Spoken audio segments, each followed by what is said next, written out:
Ce que peu de personnes savent, c'est que derrière mon retour au pays, il y a eu la peur de mourir avec le cancer, mon fils, des dramas, mais surtout les promesses de Dieu.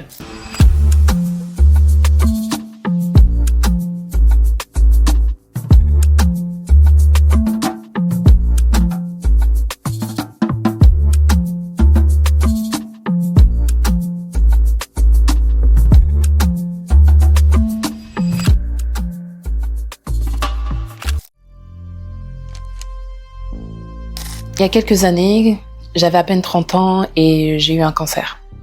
Et en plein traitement, en pleine chimio, un jour, je regardais la télé et je regardais un film. Et dans ce film-là, je voyais une mère malade et qui est décédée du cancer. Et j'ai vu comment ses enfants l'ont appris et comment ses enfants ont vécu après qu'elle soit décédée. Et du coup, ça m'a projeté dans ma propre histoire, dans ma propre vie. Je me suis rendu compte qu'en fait, je pouvais partir et que mon fils allait se retrouver seul. Et ça m'a vraiment déstabilisée. Et le même jour, j'ai pleuré. Et le soir, je vois sur les réseaux sociaux une jeune femme que je suivais, envers qui j'avais beaucoup d'admiration, une servante de Dieu, être décédée du cancer. Quand je vous dis que j'ai pleuré toutes les larmes de mon corps parce que je me suis dit, si elle est partie, c'est que moi aussi je peux partir en fait. J'ai vraiment eu peur à ce moment-là. Je me suis rendu compte de la phrase de « je me livre totalement ». Des fois, on chante cette chanson, on dit « je me livre totalement, tu peux m'utiliser ». Mais j'ai réalisé la profondeur du mot « je me livre totalement ». Ça veut dire que je fais totalement confiance à Dieu et je lui donne ma volonté de vivre, ma volonté d'éduquer mon fils, d'être là pour le voir grandir, ma volonté de guérir. Et je lui dis, fais comme tu veux, à toi le Dieu souverain. Vous allez vous dire que oui, c'est évident, mais le vivre, parce que tu te dis, je peux partir.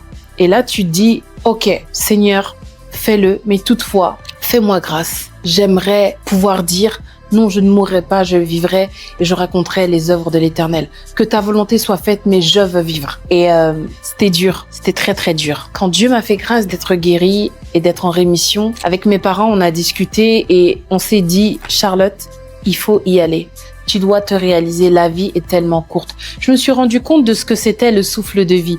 Quand vous faites la chimio, vous vous rendez compte que respirer, c'est une grâce. Se mouvoir, bouger, c'est une grâce. C'est vraiment une grâce. Et je me suis dit, si Dieu m'a donné une seconde chance, il faut que je puisse en profiter. Si j'ai la possibilité encore de vivre, je dois vivre pleinement tout ce que j'avais prévu. Je dois le réaliser et je ne dois pas me mettre de limites. Ma seule limite, c'est la mort. Et vous savez, quand vous êtes malade, vous n'avez pas de priorité. Il n'y a aucun rêve qui est important. Il n'y a aucun projet qui est important.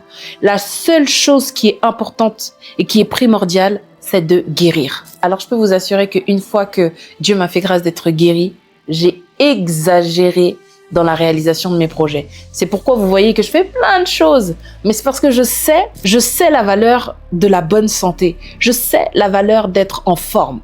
Je sais la valeur d'avoir du temps, d'être là. Je connais cette valeur-là. Et j'ai envie de dire à quelqu'un, il n'y a pas un problème qui peut t'arrêter. Tant qu'il y a la vie, il y a de l'espoir, n'est-ce pas?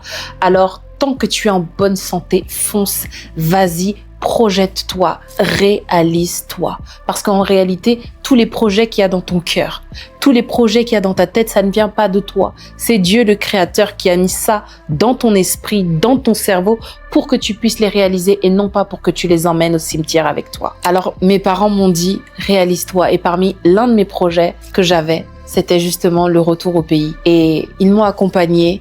Je l'ai pas fait tout de suite parce que c'est vrai que ça faisait 9 ans que je voulais rentrer, mais j'ai pris 2 ans pour me préparer et je suis rentrée. Et comme j'aime bien dire, le retour au pays, ce n'est pas de tout quitter, ce n'est pas de tout fuir.